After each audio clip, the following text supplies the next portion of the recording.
Friends, welcome to my channel Test Riders. तो friends, जितने भी मेरे नए व्यूअर्स हैं, चैनल को सब्सक्राइब कर दें, बेल आइकन को हिट कर दें ताकि आने वाली सारी वीडियोस की नोटिफिकेशन आप तक पहुंच जाए और मुझे इंस्टाग्राम पे भी फॉलो कर सकते हैं।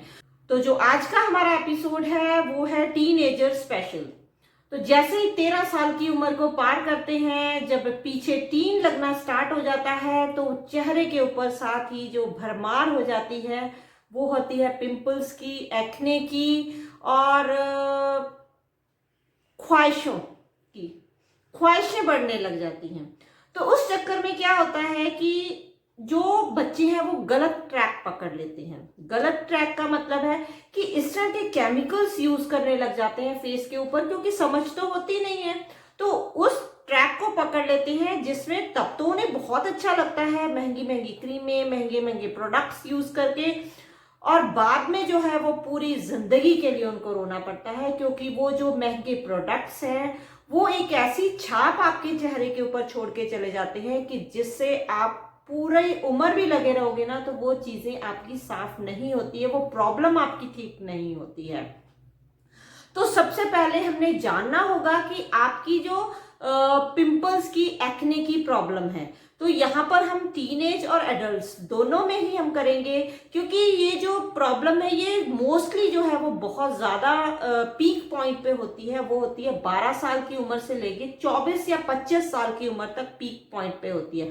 हाँ, अगर उसके बाद भी अगर आपको एक्ने वगैरह कुछ पिंपल्स हो रहे हैं, देन आपको उसको डीपली जो है डॉक्टर से कंसल्ट करना बहुत ही जरूरी हो जाता है कि उसके कोई और कॉजेस तो नहीं है।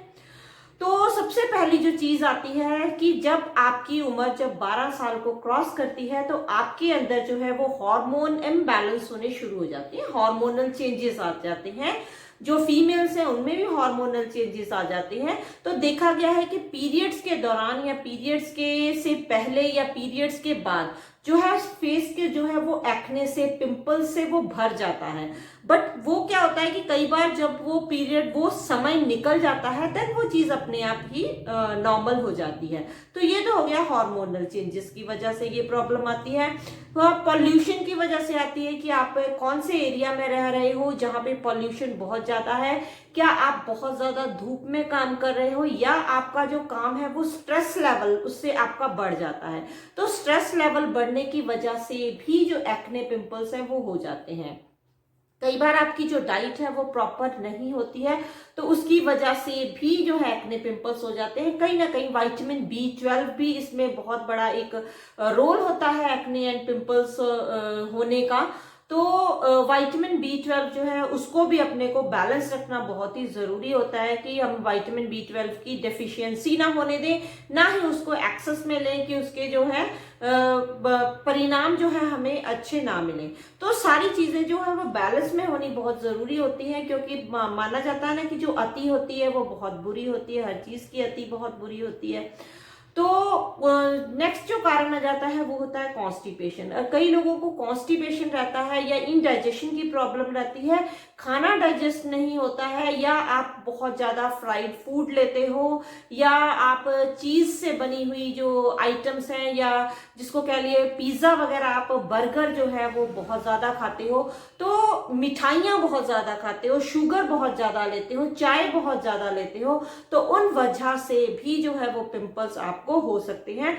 तो मीठी चीजों को तो आपको अवॉइड करना ही होगा अगर आप पिंपल्स से, एक्ने से बचना चाहते हैं, तो चाहे वो अडल्ट हैं चाहे वो टीनेजर्स हैं।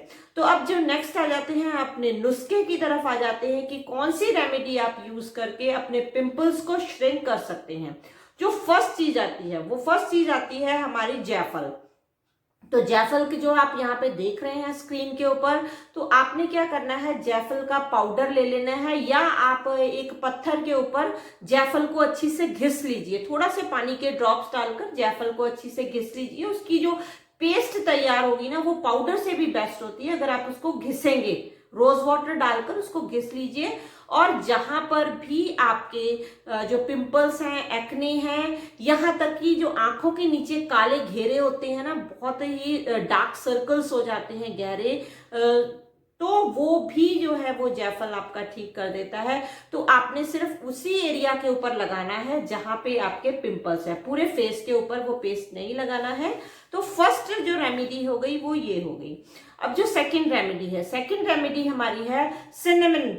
तो सिनेमन को भी आपने, अगर आप सिनेमन लेते हो उसकी स्टिक को भी इसी तरह से आपने घिसना है पत्थर के ऊपर, थोड़ा सा रोज वाटर डालकर। वो घिसने से एक महीन सी बड़ी ही स्मूथ सी पेस्ट निकल के आती है।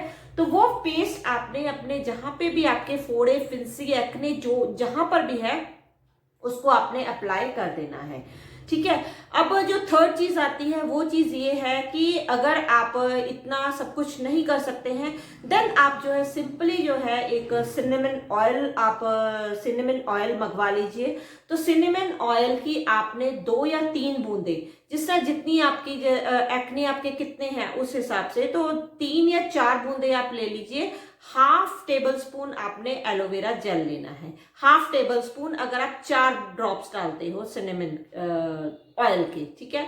नहीं तो अगर आपकी जो एक्ने बहुत थोड़े से है, ज्यादा नहीं है, देन आप 1 ड्रॉप इसी तरह हाथ के ऊपर ले लीजिए, हाथ के ऊपर थोड़ा सा एलोवेरा लीजिए, 1 ड्रॉप आप उसमें सिनेमन ऑयल की डालिए, देन उसको मिक्स कीजिए और जहां पे जो अफेक्टेड एरिया है वहां पे लगा लीजिए। क्योंकि जब ये रेमेडीज आप लगाएंगे तो आपके जो स्किन है वहां पे ड्राइनेस होगी। अगर आप वो पूरी फेस के ऊपर लगा लेंगे तो आपके ड्राइनेस आप अगर बहुत ज्यादा बढ़ जाएगी। अगर आपका स्किन पहले से ही ड्राई है तो वो बहुत ज्यादा आपको खिंची खिंची सी महसूस होगी। तो इसलिए बेहतर है कि आप जो अफेक्टेड एरिया है वहीं पे लगाएं, और लगाने से पहले एक पैच टेस्ट जरूर कर लें।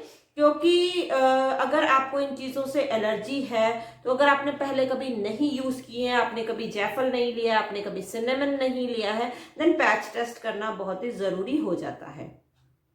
अब जो नेक्स्ट चीज आती है, और क्या करना है आपने, रात को सोते वक्त जो आपका डाइजेशन है, आपका जो पेट है, उसकी जो मूवमेंट्स है, तो मूवमेंट्स को भी एक बैलेंस में रखना बहुत जरूरी होता है। मूवमेंट्स के साथ जो है पेट का क्लियर होना भी बहुत जरूरी होता है। तो आपने त्रिफला चूर्ण की 1 टेबलस्पून आपने रोज रात को लेना है। तो उसको आप दूध के साथ भी ले सकते हैं, गाय के दूध के साथ ले तो बहुत ही बेस्ट है, और आप उसको पानी के साथ भी, ल्यूक वार्म, थोड़े से गुनगुने पानी के साथ आप उसको रात को ले सकते हैं। तो देखेंगे कि धीरे धीरे जो आपकी एक्ने है, आपके पिंपल्स हैं, वो धीरे धीरे से ठीक होने शुरू हो गए हैं। साथ में आपने जो अपने फेस की क्लीनिंग का बहुत ध्यान रखना है, फेस को क्लीन करें। और जिस तरह से अभी सर्दियां चल रही हैं तो कम से कम जो है वो 15 दिन में एक बार स्टीम तो आपको जरूर लेनी चाहिए। 1 महीने में 3 से 4 बार स्टीम ले सकते हैं, बट अगर आपके पास इतना टाइम नहीं है तो कोशिश करें कि 15 दिनों में एक बार स्टीम जरूर लें, ताकि जो पोर्स हैं, जो स्किन है, वो अंदर से ठीक हो जाए। क्यों? क्योंकि हमारे स्किन की जो लेयर्स होती हैं, 7 लेयर्स होती हैं स्किन की आयुर्वेदा के हिसाब से।